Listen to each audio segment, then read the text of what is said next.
graça e paz. Vamos continuar meditando na carta aos Efésios. Estamos estudando, lendo, e a ideia, a proposta é ler a palavra, conhecer a palavra de Deus, para conhecer Cristo, conhecer a vontade dEle, conhecer o propósito de Deus. E isso é muito bom. Precisamos conhecer a palavra. Efésios, capítulo 1, do versículo 3 até o versículo 14, é uma frase única no original.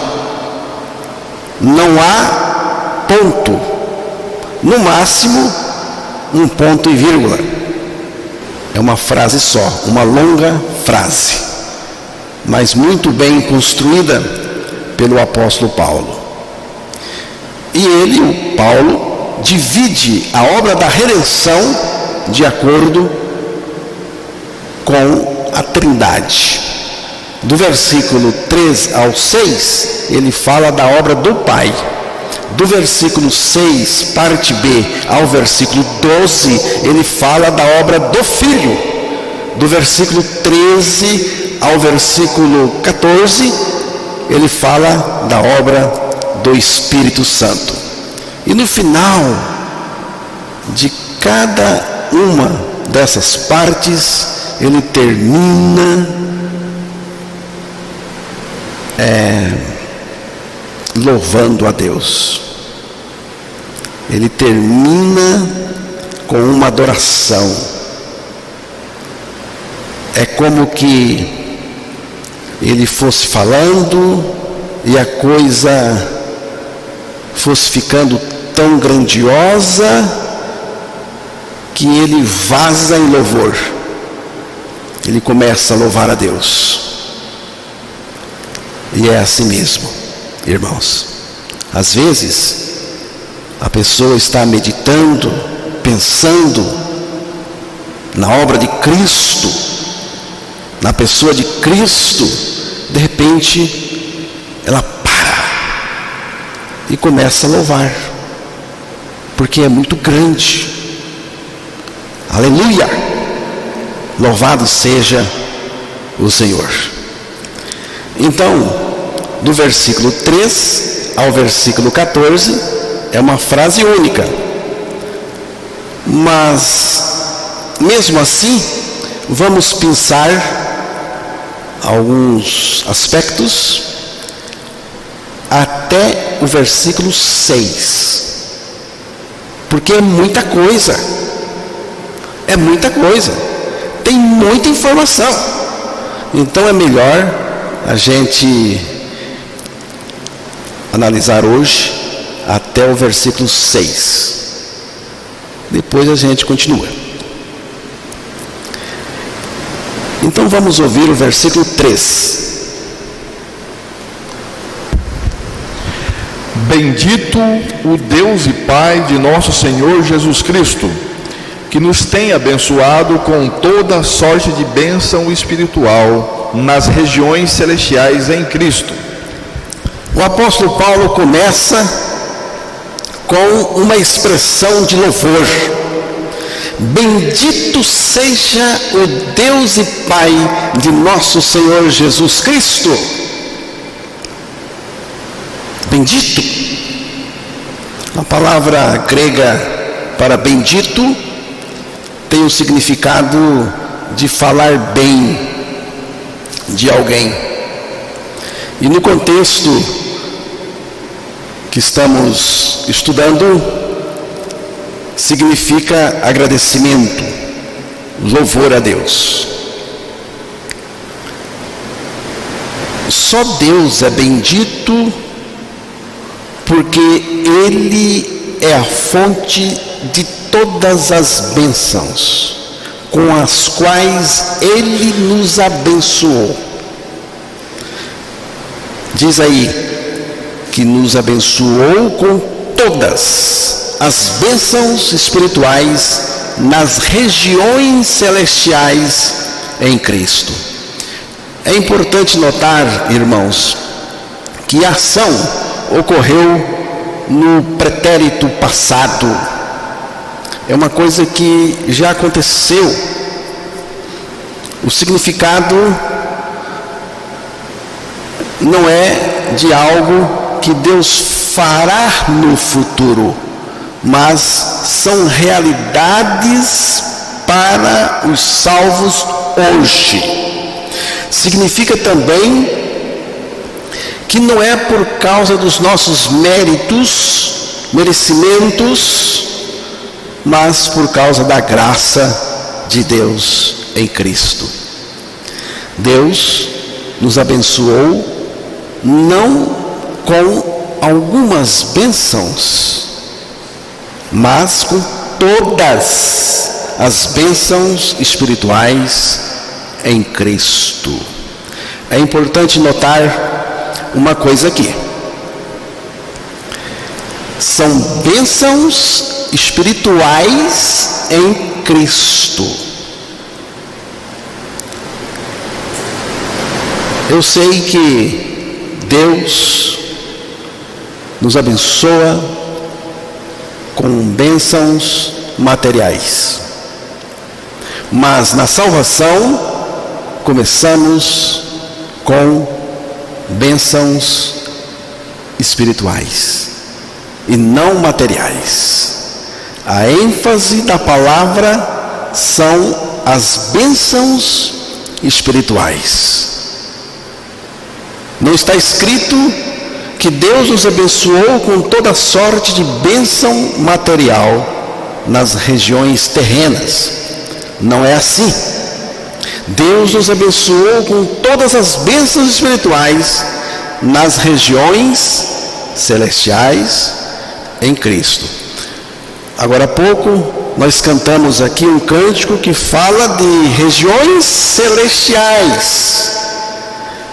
O que significa regiões celestiais em Cristo?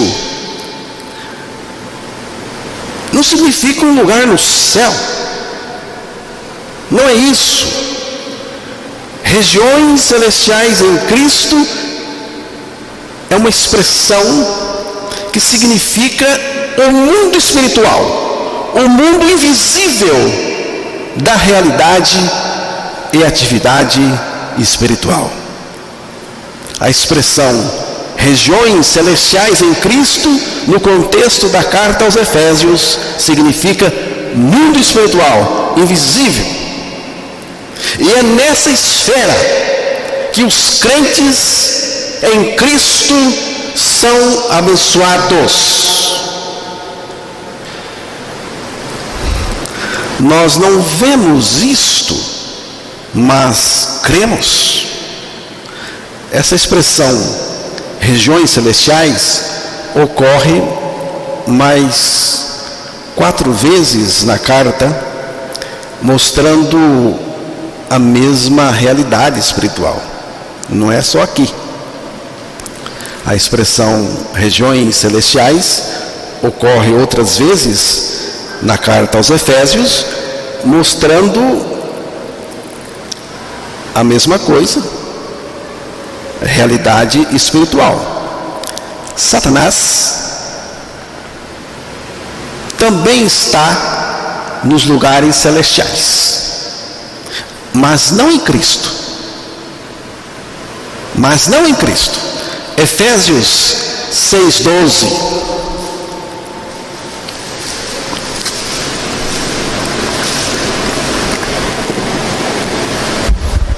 Porque a nossa luta não é contra o sangue e a carne, e sim contra os principados e potestades, contra os dominadores deste mundo tenebroso, contra as forças espirituais do mal nas regiões celestes. Nas regiões celestes. O campo de atuação de Satanás também é espiritual. Cristo é a realidade espiritual que Satanás não quer que você conheça. Mas lembre-se que Cristo já derrotou Satanás. E nas regiões celestiais só reconhecemos um vencedor: Cristo. Que Cristo, pela sua graça, revele essas verdades ao nosso coração. Voltando aqui para a expressão em Cristo. Em Cristo é o lugar onde Deus nos abençoou. Quando Cristo é tudo em mim, eu estou enriquecido de tudo que Ele é. Cristo fez tudo por nós, é tudo para nós e vive em nós o tudo que Ele é. Irmãos, quando Deus revela isto para nós, nós só temos uma atitude, a gratidão e o louvor, que é o que Paulo está fazendo. É a atitude de Paulo. Bendito seja Deus, bendito seja Deus eternamente. A vida cristã não é produzida por experiências religiosas. Não pense assim. Vida cristã, conforme revelada na palavra de Deus, é o próprio Cristo vivendo em nós. É interessante observar que muitos pedem a Deus uma bênção espiritual, mas não terão nenhuma bênção espiritual desse jeito, porque Deus já nos deu, Deus já nos abençoou com todas as bênçãos espirituais em Cristo.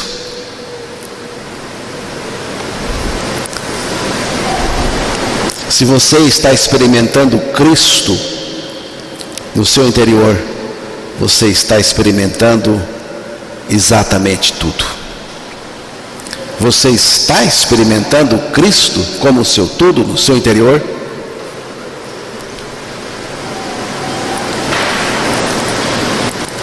Se você não está experimentando, então receba Cristo e receba com urgência. É urgente. Receba o Senhor pela fé e Ele vai ser o tudo de Deus em você. Então, irmãos, eu creio que Paulo queria que os efésios, os irmãos, soubessem a razão pela qual o Evangelho chegou na vida deles. É importante também que você, hoje, fique sabendo a razão porque você creu em Jesus. Porque você não desiste. Você que tem tribulação, eu sei que tem. Tanta coisa acontece para atrapalhar. Estava dizendo para o Emerson hoje que tanta coisa surge para atrapalhar o cristianismo verdadeiro. O Império Romano, com todo o seu poder, tentou de todas as maneiras destruir o cristianismo, mas não conseguiu. Satanás, com seus demônios, tentam de todas as maneiras destruir o cristianismo, mas não conseguem. E até os cristãos, há 2000 anos que os cristãos não nascidos de novo têm tentado destruir o cristianismo. Há 2000 anos que não para de surgir heresias, seitas, igrejas enganosas, a partir de textos onde fazem do texto heresias. Então, quer dizer, os próprios cristãos. Mas ninguém, irmãos, ninguém destruirá o cristianismo de Cristo, porque ninguém poderá destruir. Ele é vencedor. Então é importante que você saiba por que você está aqui hoje. Então eu quero que você saiba por que você crê em Jesus. Por que o evangelho verdadeiro chegou até você. E Paulo, eu creio que ele queria que os efésios soubessem a razão pela qual o maravilhoso evangelho de Deus chegou até eles. E a resposta é: porque Deus nos escolheu nele antes da criação do mundo. Efésios 1:4. Assim como nos escolheu nele antes da fundação do mundo, para sermos santos e irrepreensíveis perante ele e em amor. Aí vem a discussão, vem a preocupação. Porque Deus escolheu uns e outros não? Bem, irmãos, essa discussão, essa preocupação, nós não precisamos ter. Eu não tenho. Até porque Deus não responde essa preocupação. Se você quer saber isso, vai ficar sem resposta. Porque Deus não vai responder para você por que escolheu esse, não escolheu aquele. Um crê, o outro não crê. Aqui na palavra de Deus é mais tranquilo. Aqui é tranquilo, irmãos. É tranquilo aqui na palavra de Deus. A palavra enfatiza que Deus escolhe. E a gente crê para escolher Ele de volta. Deus escolhe, mas a palavra diz: crede. Deus escolhe, mas crede, diz a palavra. Mas, irmão, como entender isto? Não se entende isto. Não dá para entender isso, irmãos. Nem precisa se preocupar, nem precisa esquentar a cabeça tentando entender. Parece que não é para entender mesmo. Toda moeda tem dois lados. Deus age e escolhe. Você crê e recebe. E é tudo pela graça. Paulo enfatiza isso aos Efésios para que eles entendessem o quanto Deus é poderoso e o quanto Deus nos ama, irmãos. Deus ama. Deus não é limitado. Ele é poderoso. Você acha que Deus, Emerson, se lembrou de você ontem à noite? Você acha, Valdir, que Deus lembrou de você a semana passada? O mês passado? Ontem à noite? Não. Deus te conhece antes da fundação do mundo.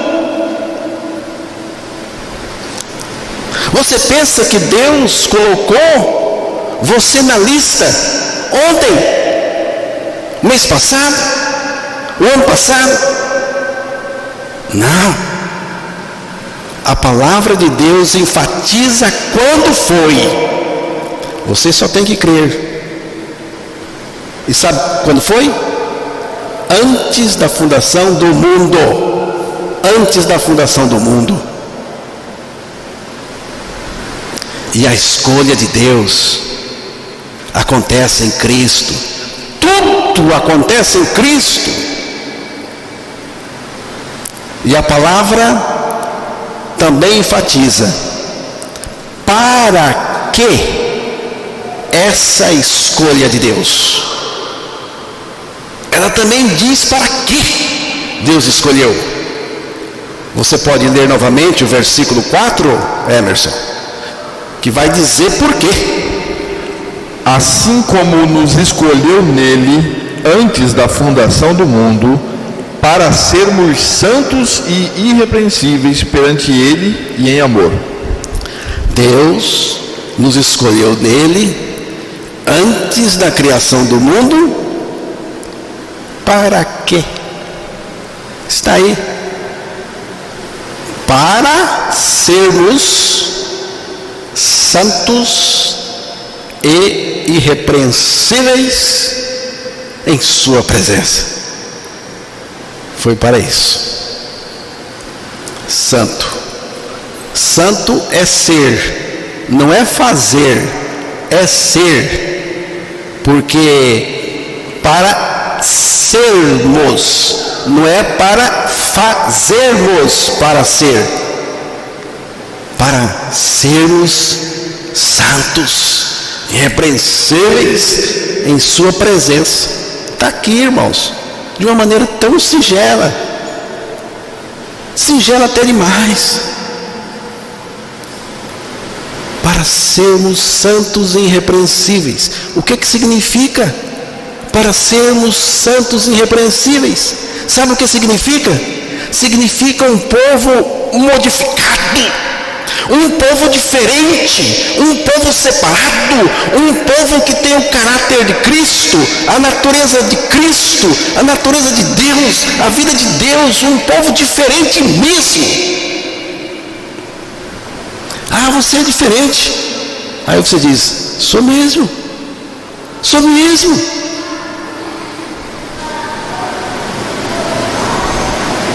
Veja o verso 5.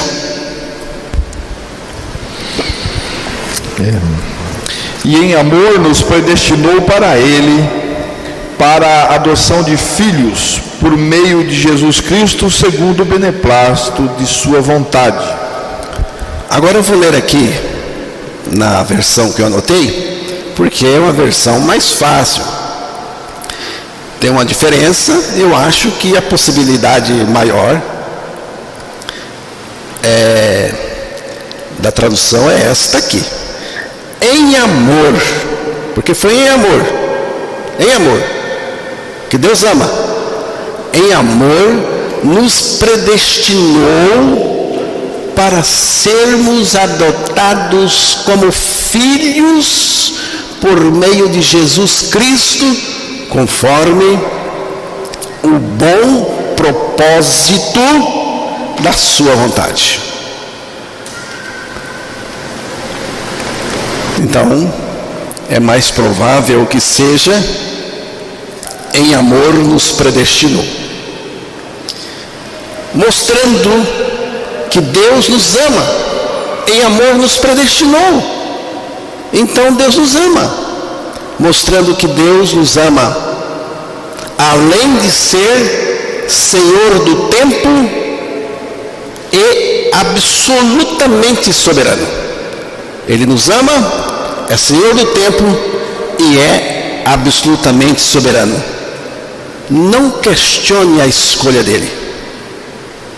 Não ficou para ser questionada, ficou para crer, para que você soubesse o quanto Deus lhe ama, o quanto Ele é poderoso para modificar a sua natureza e fazer de você um santo.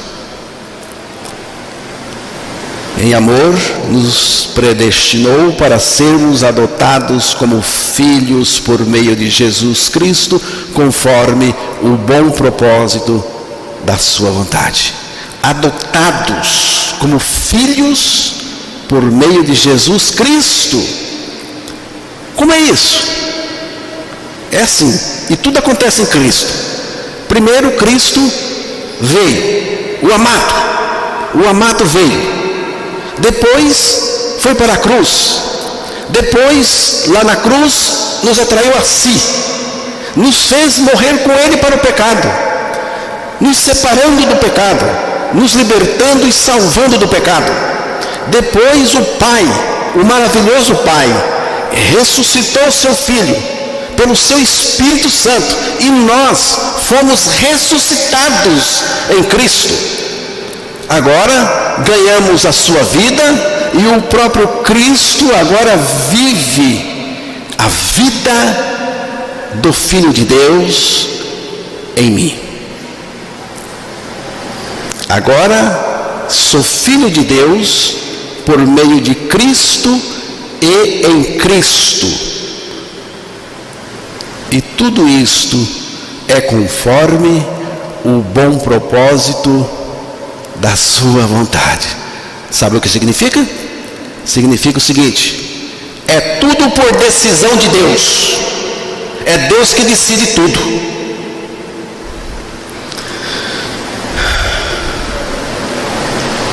É como que se Paulo estivesse dizendo assim: vocês, Efésios, não valiam nada. Não valiam nada. Adoradores de ídolos, pagãos, devassos. Vocês não valiam nada. Mas Deus resolve. Vejam, irmãos, resolve. Porque Deus resolve fazer as coisas. Deus resolve amar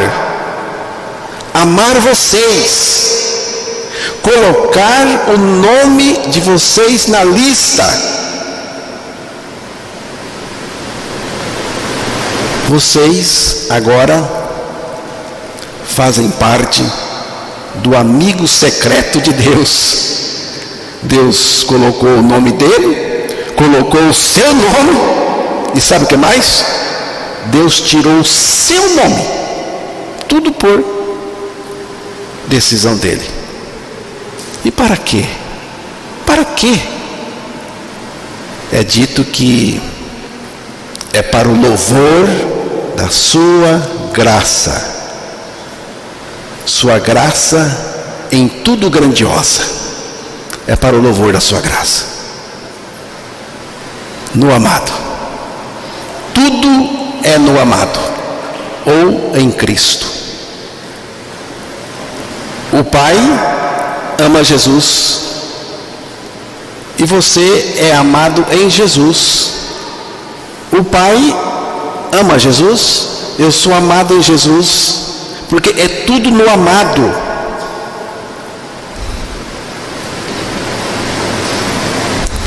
E a condição, irmãos, de receber tudo isto é você estar em Cristo. Somos amados no amado. A graça foi dada antes dos tempos eternos, mas foi manifestada na primeira vinda de Cristo, quando Ele morreu e ressuscitou, nos fazendo partícipes da sua morte e ressurreição. Eu posso testemunhar a eficácia da escolha divina na minha vida. É tudo o que eu sei dizer. Eu posso testemunhar aos irmãos a eficácia da escolha divina na minha vida. Primeiro, Deus me mostrou em sua palavra que eu era conhecido dele, que ele me conheceu. Você sabe o que significa a palavra conheceu aqui? Significa Deus me amou, colocou a afeição dele sobre mim, em mim. Então, pela palavra de Deus, aqui nesta palavra, o Espírito de Deus abriu os meus olhos e eu vi que Deus me amou desde a eternidade, que Deus me conheceu desde a eternidade, no amado em Cristo. Depois, na mesma palavra, Deus me mostrou que o amado veio a este mundo e morreu na cruz por mim e me fez morrer com ele. Depois, pela mesma palavra, Deus, pelo Espírito, abriu os meus olhos foram abertos para ver que o Pai, pelo seu Espírito Santo, ressuscitou seu Filho e eu fui ressuscitado em seu Filho. E a partir da minha ressurreição com Cristo, Ele está em mim. Em mim Cristo vive a sua vida justa e santa. Daí eu vi, pela palavra de Deus, que o Filho amado, Filho amado, Jesus Cristo, está em mim. E que este Filho amado fez-me amado no coração do Pai, e a minha eleição se estabeleceu neste fato, de que eu agora fui feito um filho amado de Deus em Cristo. Mas aqui entra a fé pessoal de cada indivíduo. Aqui entra a fé pessoal de cada indivíduo. Cada um tem que crer. Então, o Pai me elegeu no seu Filho amado. Irmãos, você conhece a palavra elite? Há uma discussão, sobre a palavra elite, quem faz parte da elite. Eu não quero ser elite neste mundo, eu não estou preocupado com a elite deste mundo. Mas a palavra elite vem de eleito. O eleito é a elite de Deus, em termos de reino de Deus. O eleito é escolhido, é seleto, é predileto de Deus. Então você quer dizer que os eleitos, ou seja, aqueles que creram que com Cristo morreram e ressuscitaram, nasceram de novo e agora Cristo vive neles, são os queridinhos de Deus? Perfeitamente. É assim que eu me vejo, queridinho de Deus. Deus me ama. Deus nos elegeu em Cristo antes da fundação do mundo. E depois, isso se tornou fato quando Cristo veio, nos identificou em sua experiência de morte e ressurreição. Todos os seres humanos estavam na presciência de Deus, mas é preciso encontrar o elo da eleição. Você precisa encontrar o elo da corrente, o elo da eleição. O elo da eleição de Deus, para mim, é a minha morte e ressurreição com Cristo. Por isso que a pregação da nossa morte com Cristo é fundamental, irmãos.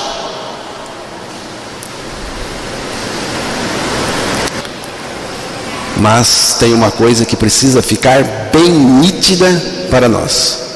É a seguinte: por causa do pecado, ninguém tem direito de ser escolhido, mas sim de ser rejeitado. Por isso que a escolha de Deus está baseada na sua graça e no seu amor. A escolha de Deus é um absurdo, é uma doideira.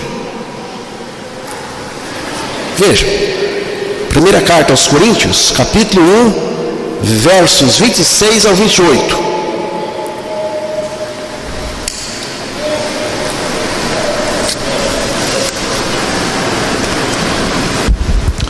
Irmãos, reparai, pois, na vossa vocação, visto que não foram chamados muitos sábios segundo a carne, nem muitos poderosos, nem muitos de nobre nascimento. Pelo contrário, Deus escolheu as coisas loucas do mundo para envergonhar os sábios, e escolheu as coisas fracas do mundo para envergonhar as fortes. E Deus escolheu as coisas humildes do mundo e as desprezadas e aquelas que não são, para reduzir a nada as que são. Parece tão estranho isso. Para mim é uma doideira.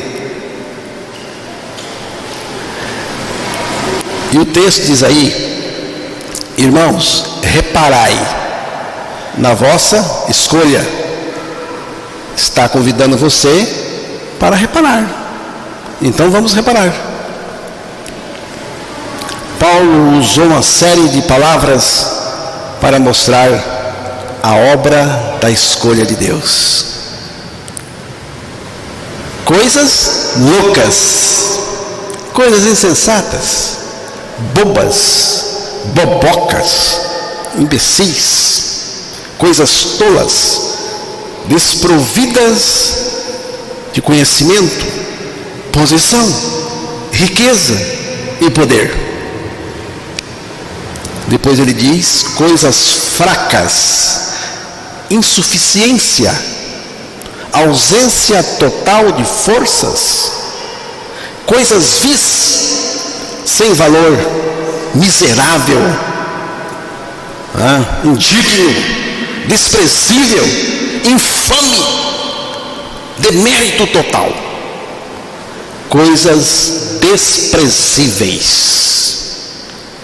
aquilo que não é nada, reduzido a zero, submetido ao total desprezo. Doideira. Essa escolha de Deus é doideira. Normalmente, as escolhas deste mundo são escolhas por cima. É o mais bonito, mais competente, mais capaz, mais valorizado, mais isso, mais aquilo, mais, top. Deus faz algo totalmente inverso. E aí, irmãos, como o texto disse aí, reparai, irmão, na vossa vocação, na vossa chamada, na vossa escolha. Eu penso em mim e vou dizer para os irmãos: quando eu penso em mim, então eu penso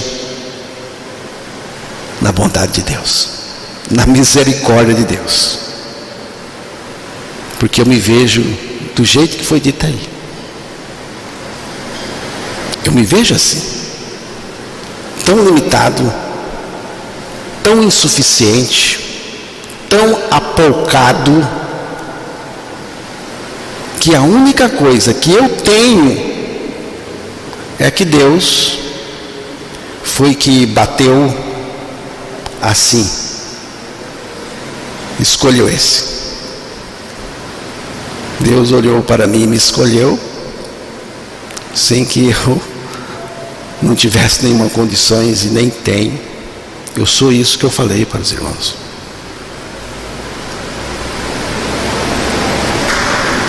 Por que Deus me escolheu? Só eu ganhei com a escolha. Só eu ganhei. Porque não tinha nenhuma condição.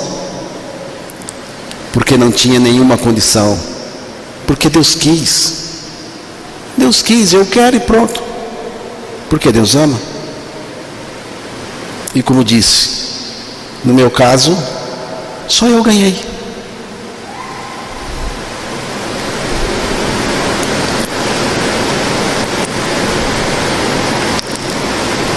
Quando entende isso, a pessoa sai feliz, sai contente, louvando, sorrindo. Eu não merecia nada, fui escolhido com tudo isso.